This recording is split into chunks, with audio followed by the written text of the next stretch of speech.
حضرت عمر بن عبدالعزیز جو کہ اموی خاندان کے چشم و چراغ تھے، لیکن ان کا مزاج سب سے ہٹ کے تھا، انوکھا اور نرالا تھا۔ سلیمان نے ساری زندگی تخت و تاج کی بسر کرنے کے بعد سوچا کہ میں ان کو اپنا نائب بناؤں۔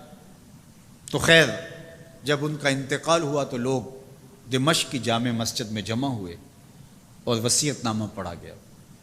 تو حضرت عمر بن عبدالعزیز کھڑے ہوئے، فرمائے لوگوں نہ تو میری منشا تھی کہ مجھے خلیفہ بنایا جائے اور نہ مجھے اس بات کا علم تھا، یہ میری منشا اور آپ لوگوں کی مشاورت کے بغیر کیا گیا ہے، میں اس سے دستبردار ہوتا ہوں، آپ جس کو چاہیں اپنا خلیفہ مقرر کر لیں۔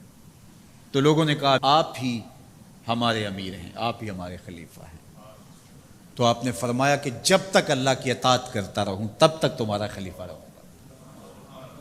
اور پھر آپ نے حکم نامہ جاری کیا کہ میری جتنی جائیداد ہے ساری بیت المال میں جمع کروائی جائے اور جتنے بھی اموی شہزادے تھے ان کی جائیدادیں جو انہوں نے لوگوں کے ضبط کی ہوئی تھی سب کو بحق سرکار ضبط کرنے کا حکم نامہ جاری کیا۔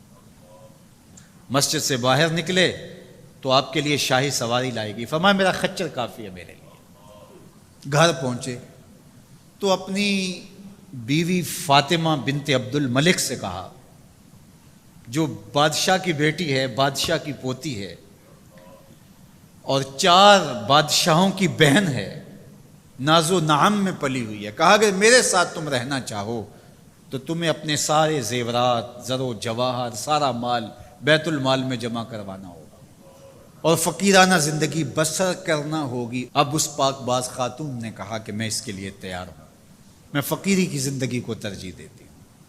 اب حضرت عمر رضی اللہ تعالیٰ عنہ نے صرف 2 سال 5 ماہ اور کچھ دن حکومت کی اور 3 بر اعظموں پر سلطنت اسلامیہ پھیلی ہوئی تھی، اور آپ روتے تھے کہ ان لوگوں کا حق بھی میرے اوپر بلا مطالبہ ہے جو دنیا کے کسی بھی خطے کے اوپر اس سلطنت کی حدود میں بستے ہیں۔ عید کا موقع آیا، عیدگاہ میں جب لوگ ایک دوسرے کو مل رہے تھے تو امیر المومنین کے بیٹوں کے کپڑے خستہ تھے، پرانے تھے، پیوند لگے ہوئے تھے۔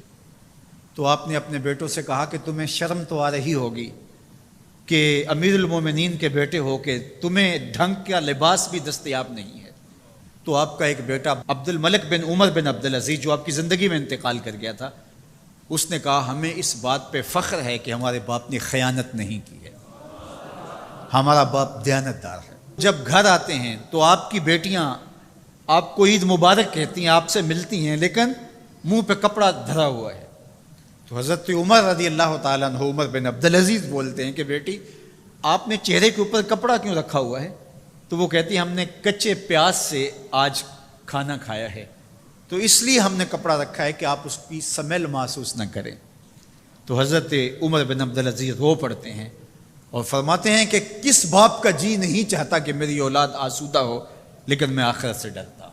حضرت عمر بن عبدالعزیز رضی اللہ تعالیٰ عنہ کے 2 سال 5 ماہ اور چند دنوں کے اندر ایسا عدل پھیلتا ہے کہ لوگ کہتے ہیں ہمیں لگتا تھا آسمان اور زمین کے درمیان ترازو گاڑ دیا گیا ہے، ہر شے پوری تولی جا رہی ہے، اور اتنی خوشحالی آتی ہے، اتنی خوشحالی آتی ہے، لوگ زکوٰۃ کے پیسے لے کے نکلتے ہیں، کوئی زکوٰۃ لینے والا نہیں ملتا۔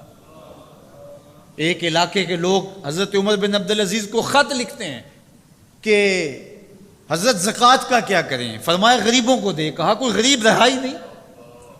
تو کہا کہ اچھا آپ اس طرح کریں کہ جن کی شادیاں نہیں ہوئی ان کا مہر ادا کر کے شادیاں کروا دیں۔ تو وہ جواب میں لکھتا ہے یہ بھی ہو چکا۔ تو کہا لوگوں کو قرضہ دے دیں۔ کہا کسی کو قرضے کی ضرورت ہی نہیں ہے۔ تو پھر فرماتے ہیں اچھا غیر مسلموں کو قرضہ دیں تاکہ وہ کھیتی باڑی کر کے زراعت کے کام کو بڑھائیں۔ یہ عمر بن عبدالعزیز کا دور ہے۔ عدل پھیلا، نور پھیلا، روشنی پھیلی۔ شہزادگی کی زندگی سے ایک دم اپنے آپ کو ایک چھوٹے سے کٹیا کے اندر محدود کر لیا۔